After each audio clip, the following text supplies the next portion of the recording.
क्या ऐसे कारण हैं कि जब गेहूं में कल्ले निकलते हैं तो वो कल्ले पीले रह जाते हैं और छोटे रह जाते हैं। और इन छोटे और पीले कल्लों की वजह से जो पत्तियां निकलती हैं वो भी छोटी रहती हैं और अंत में बालियां बहुत छोटी रह जाती हैं और दाने बहुत कम बनते हैं, दानों का साइज बहुत छोटा रह जाता है।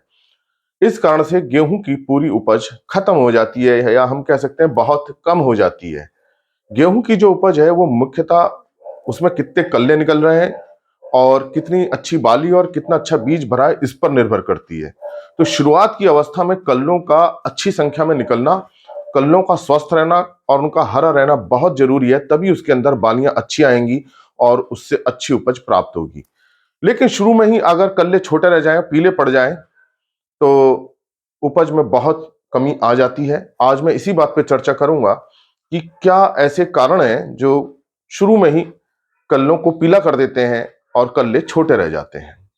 देखिए, जो सबसे बड़ा कारण है वो है भारी मिट्टी में गहरी सिंचाई करना। भारी मिट्टी वो मिट्टी है जिसमें क्ले ज्यादा होता है और हमको पहली सिंचाई CRI स्टेज पे करनी चाहिए। इस पे मैं एक वीडियो अपलोड कर भी चुका हूं, उस वीडियो को आप देखिए। कृषि किसान प्लेलिस्ट में आप उस वीडियो को देख सकते हैं। तो जो पहली सिंचाई हम करते हैं उसमें पौधे छोटे रहते हैं और उस समय अगर गहरी सिंचाई हो जाए तो जो क्ले मिट्टी है पानी को पकड़ लेती है और उसमें पानी का निच्छालन निच्छालन या निच्छालन तो नहीं, हम उसको पर्कुलेशन बोलते हैं, मतलब नीचे जो पानी जाता है वो कम हो जाता है, नीचे ड्रेनेज नहीं कर पाती है और उस कारण से पानी बहुत दिनों तक जड़ क्षेत्र बना रहता है।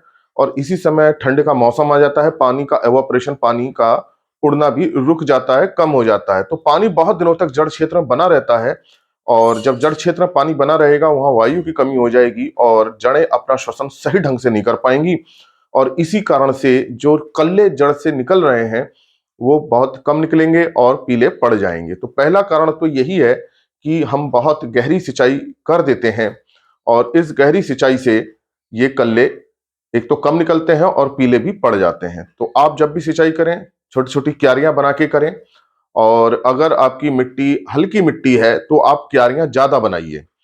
तो ये एक कारण है। ऐसा मत कीजिए कि आपने एक सिरे से खेत में पानी को छोड़ दिया और पानी भरता रहा, तो जहां पानी ज्यादा लगेगा पानी बैठ जाएगा वहां और जो फसल है वो पीली पड़ जाएगी। तो पहला आपको ये काम करना है, CRI स्टेज पे तो पानी देना है लेकिन बहुत ज्यादा पानी नहीं देना है और क्यारियां बना के देना है। पानी को आप जितना नियंत्रित कर लेंगे कल्ले उतने ही अच्छे निकलेंगे और हरे बने रहेंगे। और कल्लों का हरा रहना बहुत जरूरी है क्योंकि प्रकाश संश्लेषण की क्रिया इसी हरे रंग में होती है। पत्तियों में जो हरा रंग होता है वो क्लोरोफिल होता है और क्लोरोफिल में ही प्रकाश संश्लेषण क्रिया होती है जिससे कल्ले बड़े होते हैं। तो ये हरा रंग पत्तियों का रहना बहुत जरूरी है। अगर पीले पड़ गए तो प्रकाश संश्लेषण की क्रिया नहीं हो पाएगी और पूरी फसल बैठ जाएगी। तो पहला जो समस्या है वो गहरे पानी की है, तो इसके लिए उपाय ये आपको करना है कि आप छोटी छोटी क्यारियां बना के करें। दूसरा कारण यह है कि हम शुरू में पूरी खाद नहीं दे पाते हैं। बुवाई के समय कई कारण हो सकते हैं, खाद मिली ना हो हमको या मिलने में देर हो गई हो या हमको जानकारी ना हो हमें कितनी खाद देनी है। तो जो भी आप बो रहे हैं गेहूं, वो आप उस क्षेत्र में कितनी संस्तुति है, कितनी रिकमेंडेशन है NPK की, खास तौर से आप जरूर उसी के अनुसार दें। फास्फोरस और पोटेशियम पूरा बुआई के समय दें और नाइट्रोजन को 3 भागों में दें। पहला भाग 1/3 भाग बुआई के समय दे दें, 1/3 भाग आप पहली सिंचाई के समय दें और 1/3 भाग आप दूसरी सिंचाई के समय दें। तो नाइट्रोजन को आपको 3 टुकड़ों में देना है जबकि फास्फोरस और पोटेशियम को बुआई के समय देना है। अब समस्या यह आ जाती है कि आपने मान लीजिए फास्फोरस और पोटेशियम दिया नहीं है या बहुत कम दिया है, तो कल्ले जो निकल रहे हैं, टिलर्स जिसको हम कहते हैं, वो अपनी ग्रोथ नहीं पकड़ पाएंगे। तो ये जब पौधे छोटे रहे, कल्ले जब पकड़ नहीं पाएंगे तो उनके अंदर पोषक तत्वों की कमी होने लगेगी और ये छोटे रह जाएंगे। तो ये एक समस्या आ जाती है। दूसरा, आप नाइट्रोजन भी पूरी नहीं दे रहे हैं तो भी ये समस्या आती है। तो आप जो है 1/3 मात्रा जो है नाइट्रोजन की पहली सिंचाई के समय जरूर दें। कल्ले निकलने की अवस्था है CRI स्टेज, अगर यहाँ नहीं देंगे तो छोटे रह जाएंगे। अगर पोटेशियम नहीं दे पाए हैं बुआई के समय तो आप MOP डाल सकते हैं, MOP की पूर्ति कर सकते हैं। और अगर फास्फोरस रह गया है, नहीं दे पाए हैं, तो फास्फोरस जब हम देते हैं बुआई के बाद तो इसकी कम मात्रा ही पहुंच पाती है फास्फोरस की, लेकिन हाँ कुछ मात्रा जरूर पहुंच जाएगी। तो आप थोड़ा DAP डाल सकते हैं और उसके साथ आप PS भी डाल दीजिए, माइक्रोजा डाल दीजिए पहली सिंचाई के समय, तो थोड़ा बहुत जड़ क्षेत्र में पहुंच जाएगा, तो पीले होने से आप बचा सकते हैं। तो नाइट्रोजन की कमी सबसे बड़ा कारण होता है पीलेपन का। तो नाइट्रोजन पे आपको पूरा ध्यान रखना है और बिल्कुल आपको कैलकुलेशन करके देनी है। जो नाइट्रोजन है वो यूरिया की कैलकुलेशन आपको करके देनी है। मैं कई बार आपको ये बता चुका हूं कि जो नाइट्रोजन हम यूरिया देते हैं, तो जो नाइट्रोजन है हमारी, उसको 2.17 से आप गुणा कर दीजिए तो ये आपकी यूरिया की मात्रा आ जाएगी। मान लीजिए आपको 40 किलोग्राम नाइट्रोजन देना है प्रति हेक्टर देना है, और या एकड़ में भी देना है, जो भी है। वैसे तो 40 किलोग्राम हम प्रति हेक्टर देंगे। इसको 2.17 से गुणा कर लीजिए, या मोटा मोटा आप इसे 2.2 कर सकते हैं। तो ये अप्रोक्सीमेट आपका आ जाएगा 90 किलो। और 90 किलो मतलब आपका 2 कट्टे, आपको 2 कट्टे 1 हेक्टर में देने हैं पहली सिंचाई के समय। तो ये ध्यान कर लीजिए, ये हमने 40 किलोग्राम नाइट्रोजन प्रति हेक्टर दी है। ये लिख दे रहा हूं मैं ताकि आपको कोई कंफ्यूजन ना हो। ये प्रति हेक्टर है, प्रति एकड़ नहीं है। आपको एकड़ बदलने के लिए हेक्टर, आपको एकड़ बदलने के लिए इसको 2.5 से भाग करना पड़ेगा। तो आप इसको 2.5 से भाग कर देंगे तो वो एकड़ में आ जाएगी। तो ये आपको कैलकुलेशन करनी बहुत जरूरी है। बिना गणना के आप डालेंगे, कम मात्रा डाल देंगे तो उसकी पूर्ति नहीं होगी, ज्यादा मात्रा डाल देंगे तो गेहूं को जला देगा।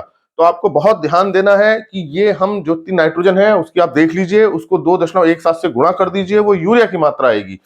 अब जो हम जनरली 40 किलोग्राम प्रति हेक्टर देते हैं, तो ये 90 किलोग्राम आ जाएगा अप्रोक्सीमेट। और 45 किलोग्राम का कट्टा होता है यूरिया का। तो आपको 2 कट्टे 1 हेक्टर में डालने हैं। एकड़ में बदलने के लिए आप इसको 2.5 से भाग कर दीजिए। ये बात मैं कई बार बता चुका हूं, ये इसलिए बताता हूं बार बार ताकि आपको ध्यान रहे, ना तो नाइट्रोजन बहुत ज्यादा जाए ना बहुत कम जाए, दोनों ही अवस्था में नुकसान होता है।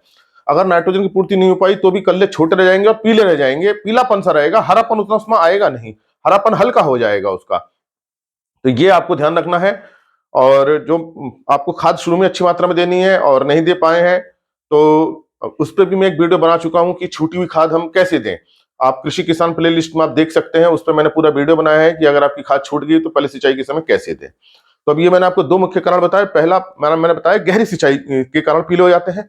दूसरा, खाद उसमें अगर कम लगी है, नाइट्रोजन पूरी मात्रा में नहीं दे पा रहे हैं, फास्फोरस पोटेशियम बुआई के समय नहीं दे पाए तो भी उसकी उतनी अच्छी ग्रोथ नहीं होगी।